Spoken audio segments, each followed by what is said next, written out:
The Very High Readiness Joint Task Force is often called NATO's spearhead, and for good reason. These are not just ordinary soldiers. They are the alliance's sharpest, fastest, and most mobile forces, trained to move first when the world suddenly changes. The VJTF is relatively small, about 5,000 to 7,000 troops. But size isn't the point. Every soldier here comes from a different member state, handpicked and rotated to make sure this unit never loses its edge. Think of it as NATO's special tip of the blade, always sharpened and ready. What sets the VJTF apart is speed.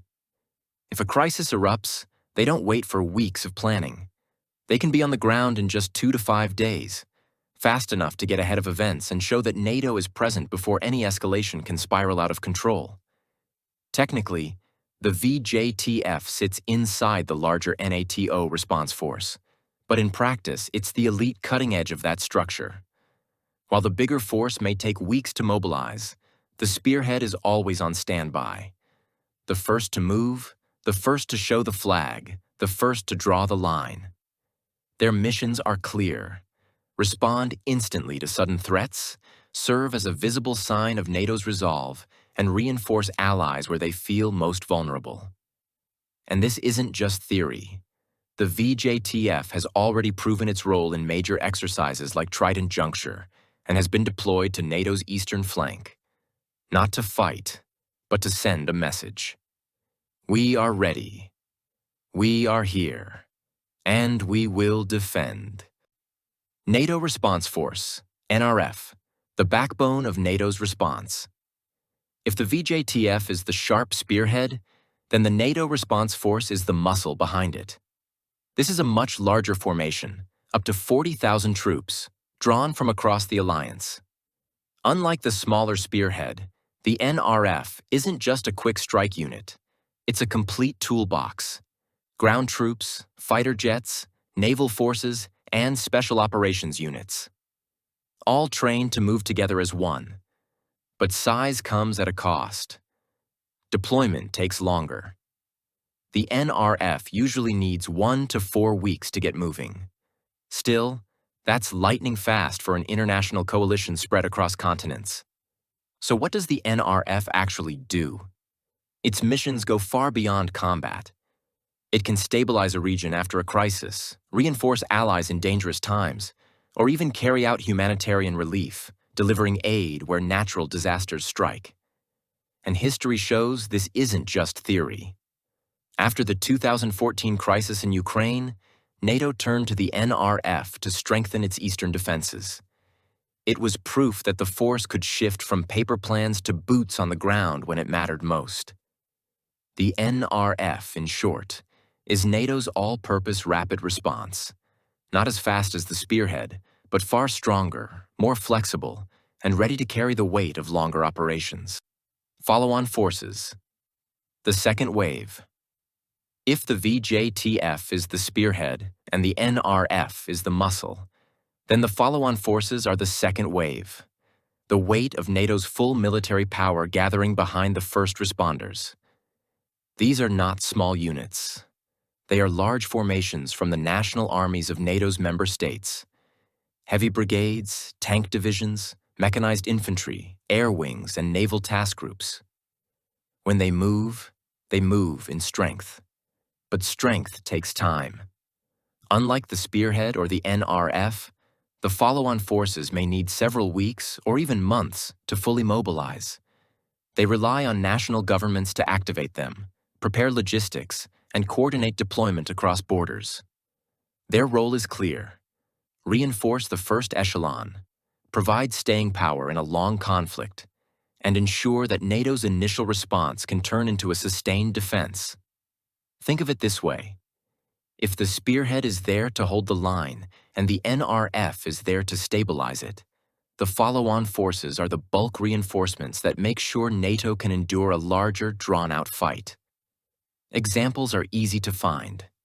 From the German armored brigades and Polish mechanized divisions in Europe to the U.S. Army's heavy ground forces, which can cross the Atlantic to support allies. The follow-on forces are slower, yes, but once they arrive, They bring the full weight of modern armies, shifting NATO's response from rapid reaction into full-scale power projection. National forces of member states. The strategic reserve behind every rapid response unit, behind every multinational brigade, stands the ultimate source of NATO's power: the national armies of its member states. These forces are not on constant standby under NATO's direct command. Instead, each country maintains its own army, navy, and air force, ready to be called upon if the alliance needs them. Their readiness level depends on national decisions. Some countries keep certain units prepared to move quickly, while others require more time to mobilize. But when combined, they form NATO's strategic reserve, the long arm of the alliance. This is the force designed for the big wars and prolonged operations, the kind of campaigns that go beyond days or weeks, stretching into months or even years. In practice, it means that if the spearhead holds the line, the NRF stabilizes, and the follow-on forces reinforce. The national armies are what allow NATO to fight and endure, bringing in the full scale of Western military power. This is the alliance's ultimate guarantee. Behind the elite spearhead, behind the multinational units, lies the combined strength of more than 3 million soldiers, sailors, and airmen from across 30 nations. The reserve that turns NATO from a rapid reaction force into the world's most powerful military alliance. How the whole system works together. All these levels are not separate pieces. They are designed to work in sequence, like military gears turning in sync. The VJTF moves first, a rapid strike of elite troops that buys time and sends the message. NATO is already on the ground. The NATO Response Force follows, stabilizing the front line and expanding the alliance's footprint. The follow-on forces then arrive, heavy brigades and divisions that reinforce and give real staying power. And finally, the full national armies stand ready, ensuring that if a crisis turns into a long war, NATO can escalate into a massive, sustained operation. This ladder of readiness isn't just theory. We've already seen it in action. For example, when NATO shifted forces to Eastern Europe after 2014, or during large-scale exercises like Steadfast Defender, where the entire chain was tested from rapid deployment to full reinforcement. Together, these steps form a system that makes NATO not only fast but scalable, able to respond to small crises with precision and to major conflicts with overwhelming force. What we've seen is more than just a list of units. It's a multi-layered ladder of readiness that gives NATO both flexibility and strength. From the lightning-fast spearhead to the vast reserves of national armies, every step is designed to fit together like pieces of one machine. Without this system, the alliance could never react so quickly or scale up so effectively when a crisis breaks out. And that is NATO's true advantage. Not just size, but the ability to move fast, hold the line, and bring overwhelming force when it's needed most. This is the system that makes NATO the most powerful military alliance in history.